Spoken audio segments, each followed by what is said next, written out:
तो ये जो मिथ मैं आज आपको 10 स्किन केयर मिथ होंगी जो कि आप जिसको नो बोल दो, ठीक है। ऐसा नहीं होता। अगर तो आप ये सोचते हो कि ऐसा होता है तो बिल्कुल ऐसा सोचना छोड़ दो, ऐसा नहीं होता। अस्सलाम वालेकुम माय यूट्यूब फैमिली, कैसे हैं सब? उम्मीद है सब ठीक ठाक होंगे। Welcome back to my channel जो कि क्रिएशन बाय मी। अगर आप मेरे चैनल पे न्यू हो तो सब्सक्राइब कर दो और साथ ही बेल आइकन भी प्रेस कर दो। आज की वीडियो है स्किन केयर रिलेटेड से 10 मिथ्स के बारे में जो कि हमारे नानी दादी के टाइम से चलती आई चीजें और हमें लगता है कि वो सच है, जो कि रियलिटी नहीं है। तो कल तक मेरी भी कुछ ऐसी बातों में बिलीव था कि शायद ये जो मिथ है ये मतलब सही है, लेकिन ऐसा नहीं है। तो चलते हैं वीडियो की तरफ डिटेल में। Number 1, which is sleeping in your makeup is totally fine. Okay, हम सबको पता है कि जब हम थक के आ जाते हैं किसी भी नाइट फंक्शन से, मोस्टली शादी का फंक्शन होता है या कोई भी बर्थडे पार्टी का फंक्शन होता है, तो हम इतने थके होते हैं कि हमें लगता है कि हमने 1 या 2 दिन अगर मेकअप अपनी स्किन पे उतारे बगैर अगर हम सो जाते हैं तो इससे स्किन को कोई इश्यू नहीं होता। लेकिन ये बहुत गलत मिसकंसेप्शन है, ऐसा नहीं करना। अब आप सोचो कि आप पूरा दिन एक मेकअप लेके चल रहे हो पूरा दिन, जिसकी वजह से आपकी एक तो मेकअप ने आपकी स्किन पे लेयर बना दी है। लेयर लगाने के बाद जब आप पूरा दिन चलते हो आपकी स्किन पर डर्ट भी पड़ेगी, ठीक है। उसके बाद कुछ और बैक्टीरिया वो प्रॉपर एक लेयर बना लेते हैं। अब उसी बैक्टीरिया के साथ या उसी मेकअप के साथ जब आप सोते हो तो वो प्रॉपर पूरी रात ना तो स्किन को ब्रीथ आउट करने का टाइम मिलता है, जिसकी वजह से स्किन पे ब्रेकआउट स्टार्ट हो जाते हैं और एक एजिंग प्रोसेस जल्दी से स्टार्ट हो जाता है और आपकी स्किन बहुत जल्दी डल होना स्टार्ट हो जाती है, ठीक है। अब हमारा बिलीव ये होता है कि जी हम मेकअप वाइप यूज करेंगे तो हमारा मेकअप बहुत अच्छा रिमूव हो जाएगा, तो ऐसा नहीं है। और इसके बाद हम स्कूल से सो जाते हैं, हम फेस वॉश करने की जहमत नहीं करते, तो ऐसा नहीं है। फेस हाँ, बहुत अगर अर्जेंट आप थके हुए या बहुत अर्जेंट मजबूरी आप ट्रैवलिंग में के जा रहे हैं तो ये बेबी वाइप्स उसके लिए बने हुए हैं। मैं गार्नियर के बेस पर बेबी वाइप्स यूज करती हूँ, मेरी स्किन पे ये बहुत अच्छे सूट कर जाते हैं। आप चाहो तो गार्नियर की यूज कर लो, आप चाहो न्यूट्रीजिना की यूज कर लो, ब्यूटीफाई बाय आमना की यूज कर लो। इसके बाद मैं इसके बेबी वाइप्स करने के बाद मैं अपनी स्किन पे गार्नियर के ये मेकअप रिमूवर से साफ करती हूँ। इसके बाद जाके मैं अपनी क्लींजिंग रूटीन फॉलो करती हूँ। तो ये प्रॉपर रूटीन होती है सोने से पहले जब भी आपने मेकअप रिमूव करना है। इससे तो ये होगा कि आपकी स्किन कभी भी ब्रेकआउट नहीं होगी और पिंपल निकलने के कम से कम चांसेस होंगे। मिथ नंबर 2 वो आ जाती है आपकी it's okay to touch your face. अब आप अपना ऑब्जर्व करो कि आप डेली लाइफ के कितने काम ऐसे हैं जो कि आपके अपने हाथों से करते हो। मतलब अपना सेल फोन यूज करते हो, आप अपना लैपटॉप अपने हाथों से फिंगर टिप से यूज करते हो, और क्या होता है कि अब उस पर इन्वायरमेंट से कुछ बैक्टीरिया ये जर्म्स आए होते हैं और गलती से वही हाथ अपने आप फेस पे लगा लेते हो, तो ऐसा नहीं करना। तो एक तो ये कि उस चीज को अवॉइड करने के लिए आप कोशिश करो कि हर 30 मिनट्स बाद अपने हाथ वॉश कर लो। और यही एक चीज है जो कहा जाता है कि मेकअप लगाने से पहले आप अपना हाथ वॉश इस तरीके से कर लें, तो ये कुछ चीजें सेंस बनाती हैं, ठीक है। तो अब चलते हैं थर्ड मिथ की तरफ जो कि it's okay to skip sunscreen but is not sunny outside. अब हम लोगों में से बहुत से लोगों का बिलीव ये है जी कि बाहर धूप नहीं निकली तो आज सनस्क्रीन लगाने का फायदा कोई नहीं है, तो ऐसा नहीं होता। सनस्क्रीन फाउंडेशन के मुताबिक ये है कि अगर आपकी बाहर सनरेज ना भी हो और रेनी एटमॉस्फेयर हो तो भी आपको बर्न होने के चांसेस हैं।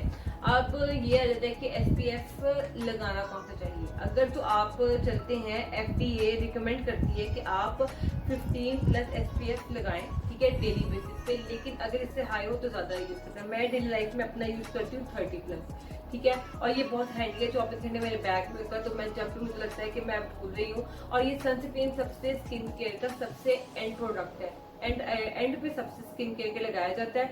और अगर आपको लगता है कि जी ये मैं सनस्क्रीन नहीं लगानी या मेकअप के स्टार्टिंग में लगा लो, या फिर आप इस तरह करो कि कोई भी ऐसा मॉइस्चराइजर ले लो जिसमें SPF इंक्लूड हो, ताकि आपके लिए मॉइस्चराइजिंग भी हो जाए स्किन और साथ साथ आपकी सन ब्लॉक का भी हो जाए, जिसकी वजह से आपकी अल्ट्रावायलेट रेडिएशन आपकी स्किन पे नहीं जाएंगी, नहीं लगेंगी और आपकी स्किन डैमेज होने से बच जाएगी। तो हैं फोर्थ मिथ की तरफ जो कि है it's okay not to use SPF on your lips. अच्छा, अब हम में से बहुत से लोगों को कंसेप्ट है कि जी सनस्क्रीन सिर्फ और सिर्फ हमारी फेस के लिए बनी है, लिप्स के लिए नहीं बनी, लेकिन ये बहुत गलत कंसेप्ट है।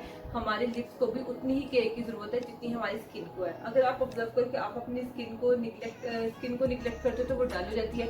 इसी तरह अगर आप अपने लिप्स को निगलेक्ट करते हो तो वो बहुत ड्राई और पैच हो जाते हैं और लिपस्टिक लगाने से पहले फिर आपको स्पेशल स्क्रबिंग करनी पड़ती है। अगर तो आप डेली बेसिस पे उसकी केयर करते हो तो आपको ये स्टेप मेकअप से पहले करने की जरूरत नहीं है और आपके लिप्स वैसे ही नेचुरली रेड या पीच लगते हैं। तो इसके लिए आपने क्या करना है, आप कोशिश करो, अब आपने ये नहीं कि फेस वाला SPF अपने होठों पे भी लगाना है, ऐसा नहीं है। आप लिप बाम को ही ले लो, लिप बाम के वो देखो जिसमें कोई ना कुछ टाइम की श्योरिटी हो जाए कि इतने से इतने टाइम ड्यूरेशन के लिए ये लिप्स को सिक्योर करता है। मैं यहाँ पे जो यूज करती हूँ डेली बेसिस पे वो है न्यूट्रोजिना का, जो कि 6 आवर प्रोटेक्शन देता है, ठीक है। 6 आवर्स तक ये लिप्स बिल्कुल सॉफ्ट कर देता है। इसके बाद मैं कोई वो नहीं लगाती, लिपस्टिक नहीं लगाती, मेरा डेली बेसिस के लिए काम चला जाती है। उसके बाद आ जाता है हमारा फिटमिट की तरफ, तो जो कि है hot showers are good for your skin. अच्छा, अब हमें लंबे शॉर्ट्स और हॉट शॉर्ट्स बहुत अच्छे लगते हैं जी, कि बहुत रिलैक्सिंग है, हाँ होते हैं, लेकिन एक हद तक। अब आप कहो कि डेली या 2 दिन बाद मैंने जी अपनी स्किन के ऊपर गर्म पानी गिराना है, तो ऐसा नहीं करना। इसकी वजह से क्या होगा कि आपकी जब भी आप गर्म पानी अपनी स्किन पे गिराते हो, आपकी जो एसेंशियल ऑयल स्किन पे जो कुदरती तौर पे नेचुरली ऑयल्स होते हैं वो रिमूव होना स्टार्ट हो जाते हैं और स्किन आपकी बहुत ड्राई हो जाती है। ड्राई होगी, बहुत ज़्यादा रिंकल्स आने के चांसेस हो जाते हैं, रिंकल्स आएंगे और एजिंग का प्रोसेस स्टार्ट हो जाता है। तो अब आपने करना क्या है, अब ये भी नहीं कि बहुत ज़्यादा गर्म पानी से भी नहीं करना, तो बहुत ज़्यादा ठंडे पानी से भी नहीं करना। आपने क्या करना है, गर्म पानी लिया, उसको थोड़ी देर के लिए छोड़ दो, वो थोड़ा सा टेम्परेचर में लो हो जाएगा, उससे आप अपना बात लो, ठीक है। और कोशिश करें वीकली 3 दफ़ा आप बात लें तो इनफ होता है, क्योंकि स्किन डेली बेसिस पे करेंगे तो सोप इरिटेट करने के चांसेस होते हैं और स्किन बहुत जल्दी ड्राई हो जाती है। अब चलते हैं हम ठीक है, अब हम चलते हैं 6 मिनट की तरफ, जो कि है जी कि you do not need to use eye cream और नाइट क्रीम, ठीक है। अब हमारे बहुत से लोगों का कॉन्सेप्ट ये है कि अर्ली 30s में जा रहे हैं, जब तक कि हमें फिजिकली कोई साइन सिम्टम नहीं मिलता, हमारी स्किन पे रिंकल्स हो जाते हैं या हमारी स्किन थिन होना, पतली होना स्टार्ट हो जाती है, हम तब तक के अपनी स्किन की केयर स्टार्ट नहीं करते। ये रियलिटी है पाकिस्तानियों के पास, तो ये चीज़ कूट के पाई जाती है। तो अब क्या होता है जी, क्या करते हैं जी, हम एक तो बड़ा कर दिया होता है वाइटनिंग क्रीम से, ठीक है, वो यूज कर करके हमारी स्किन एक तो पहले बहुत पतली हो चुकी होती है, ठीक है। उसके बाद क्या होता है कि जी स्पेशली आप ऑब्जर्व करो तो अंडर आई एरिया आपका बहुत पतला हो जाता है, डेलिकेट हो जाता है, सेंसिटिव एरिया हो जाता है, और साइड पे लिप्स का जो साइड वाला एरिया होता है, लाफिंग लाइन्स, वहाँ पे रिंकलिंग स्टार्ट हो जाती है। ये 25 की एजिंग से स्टार्ट हो जाती है। अब हमें करना क्या है, इनकी कोई एज नहीं है, अभी इनको ज़्यादा देनी हुई है। अगर तो आप 30s में हो या 22 या 23 की एज में आपको एज मेडिकल स्टार्ट कर देनी चाहिए। अब मैंने जो यहाँ पे यूज़ करती हूँ, मैं करती हूँ पॉन्ड्स की एज मेडिकल नाइट क्रीम और लॉरियल की यूज़ करती हूँ मैं नाइट क्रीम। ये 2 क्रीम्स मैं यूज़ करती हूँ, कभी ये मिक्स कर लेती हूँ, कभी ये मेकअप बेस में भी इस्तेमाल कर लेती हूँ, स्किन काफ़ी टाइट हो जाती है, और कभी ये इस्तेमाल करती हूँ। दोनों बहुत अच्छी हैं, मेरे ख्याल से मुझे यूज़ करते हुए 3-4 मंथ स्टार्ट हो गए। उसके बाद मैंने एक इन्वेस्ट किया हुआ ओले के आई रोलर में। अब आई रोलर का बेनिफिट क्या है, ये कुछ आता है इस तरह की पैकेजिंग में, और इसकी बॉडी ऐसी जिसके आगे 3 रोलर्स लगे हुए हैं, ठीक है। अब इसके बाद ये है कि जी अब हम एक दफ़ा रोलर करेंगे तो दोबारा यूज़ नहीं कर सकते, ऐसा नहीं है। इसके बॉटम पे अगर आप इसको ओपन करो तो एक कंटेनर है जिसमें प्रोडक्ट आता है, ठीक है। आप ये रिफिल कर सकते हो अपनी प्रोडक्ट पसंद के, कोई भी आप आई क्रीम ले लो, आप चाहो तो न्यूट्रोजिना की क्रीम लेके आई इसके अंदर डाल के, ये एक तो ये कि बहुत रिलैक्सिंग होता है और इजीली हैंडी है, ये देखिए बहुत हैंडी है, ठीक है। तो ये कुछ चीज़ें हैं जो कि आपको पता होनी चाहिए कि एक तो ये कि आपके मेकअप प्रोडक्ट्स में भी ऐड हो जाती हैं, आप मेकअप से पहले इस्तेमाल करो तो आपकी आई की पफिनेस कम हो जाती है। जब आप आई प्रोडक्ट अपनी आईज के लिए यूज़ करना स्टार्ट करेंगे तो आप खुद वीकली या 2 या 3 वीक्स बाद ऑब्जर्व करोगे कि आपकी जो सुबह उठ के मॉर्निंग में पफिनेस हो जाती है आइज के, तो वो आहिस्ता आहिस्ता रिड्यूस होना स्टार्ट हो जाती है। तो ये अपनी लाइफ की कुछ एसेंशियल्स बना लो। ऐसा नहीं है जी कि जब रिंकल्स पड़ेंगे तब की तब देखी जाएगी या अभी कौन सा बुढ़ापा आ गया, क्योंकि मैंने अक्सर कोरियन स्किन की जितनी भी रूटीन देखी है वो बहुत अर्ली स्टेज में स्टार्ट कर लेते हैं, राइस वाटर वो यूज़ करते हैं, वो बहुत ऐसी चीज़ें, मतलब ये जो एजिंग प्रोसेस है ना उसको डिले कर देते हैं। अब ये नहीं है कि जी मैं अभी पॉन्ड्स यूज़ कर रही हूँ तो मेरी स्किन पे रिंकल आ गए, नहीं, मैंने अपने एजिंग प्रोसेस को डिले कर दिया। मीन्स जो मुझे रिंकल्स आने थे 26 या 27 की एज में, वो मुझे 32 या 33 की एज में आएंगे, ठीक है। तो 5 या 6 ईयर्स का गैप आ जाता है और ये फ़र्क वाज़ेह है, आप खुद भी जब इस्तेमाल करना शुरू करोगे तो आप ये फ़र्क देखोगे। अच्छा, अब हमारा 7th स्टेप आ जाता है कि do not need to use moisturiser if you have an oily skin. अगर तो हमारी ऑयली स्किन होती है और हमें लगता है जी कि ये स्टेप मिस करना चाहिए, हमें मॉइस्चराइजर की जरूरत नहीं है, तो ऐसा आप गलत सोचते हो। कभी मैं भी ऐसा सोचती थी कि मॉइस्चराइजिंग की क्या जरूरत है, जैसी स्किन ऑयली है तो हाइड्रेटेड रहती होगी, तो ऐसा नहीं है।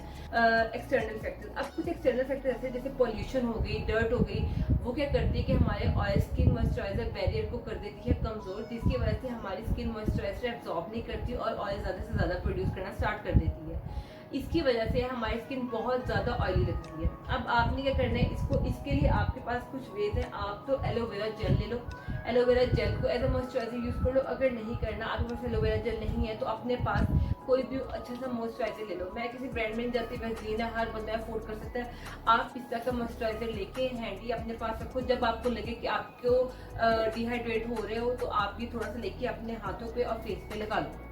इसके साथ साथ अपनी पानी की क्वांटिटी पूरी रखनी है आपको। उसके बाद अब एट चलते हैं हम 8th मिनट की तरफ, जो कि है कि there is nothing like over exfoliating. अच्छा, अब हमारे बहुत से लोगों का कंसेप्ट ये जी कि स्क्रबिंग का कोई फायदा नहीं होता। ऐसा नहीं है। जब हमारे डेड स्किन अब आप ऑब्जर्व करना, आप 15 डेज तक अपनी स्किन की स्क्रबिंग मत करना, और जब आप करोगे तो अपना फर्क देखना कि होता क्या है कि हमारी डेड स्किन रिमूव नहीं होती। हम रिमूव नहीं करते तो वो एक लेयर बनाना शुरू करती है, जिसकी वजह से हमारी स्किन डल लगना स्टार्ट हो जाता है। क्वेश्चन ये आ जाता है कि जी एक्सफोलिएशन वीक में कितनी दफा करनी चाहिए। तो स्किन एक्सपर्ट के मुताबिक हर बंदे की स्किन टाइप अलग है। कोई बंदा जो होता है वो डेली एक्सफोलिएट करता है तो उसकी स्किन को वो चीज़ सूट कर जाती है और कईयों को नहीं करती। तो इसका बेस्ट जो चीज़ है वो ये है कि वंस और ट्वाइस इन अ वीक, इससे ज़्यादा नहीं करनी। अब जो मैं यहाँ पे करती हूँ, मैं करती हूँ न्यूट्रोजेना का यहाँ पे ये स्क्रब, ठीक है। इसमें डेली स्क्रब है, लेकिन मैं वीकली 2 दफ़ा कर लेती हूँ या मंथ में 2 दफ़ा कर लेती हूँ।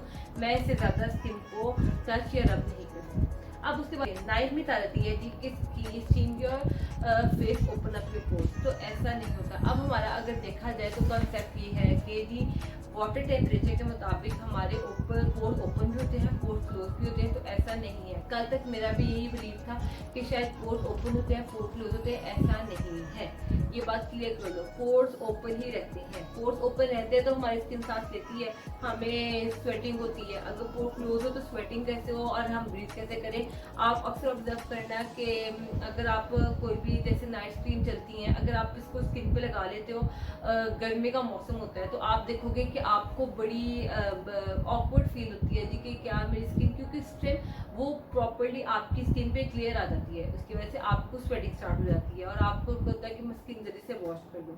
तो पोर्स रहते ही ओपन है आपने, ठीक है। उसके क्या ये करना क्या आप लोगों ने कि अब हम जब स्टीम देते हैं, स्टीम से होता क्या है कि हमारी स्किन पे जो पोर्स में डर्ट होती है या जो ब्लैक हेड होते हैं या कोई भी बैक्टीरियल चीज़ फंसी होती है, वो क्या करती है, वो मेल्ट आउट होकर बाहर आ जाती है, जिसकी वजह से हमारे पोर्स काफ़ी क्लीन नजर आते हैं। तो ये कुछ मिथ है, इसको क्लियर करना। उसके बाद लास्ट मिथ आ जाती है 10th मिथ, वो है जी एक्सपेंसिव इज बेटर। हमारे यहाँ पे मिडिल क्लास फैमिलीज में ये बहुत कॉन्सेप्ट है जी कि जितना एक्सपेंसिव चीज़ लेंगे उतनी हमारी स्किन के लिए अच्छी है। तो ऐसा नहीं है।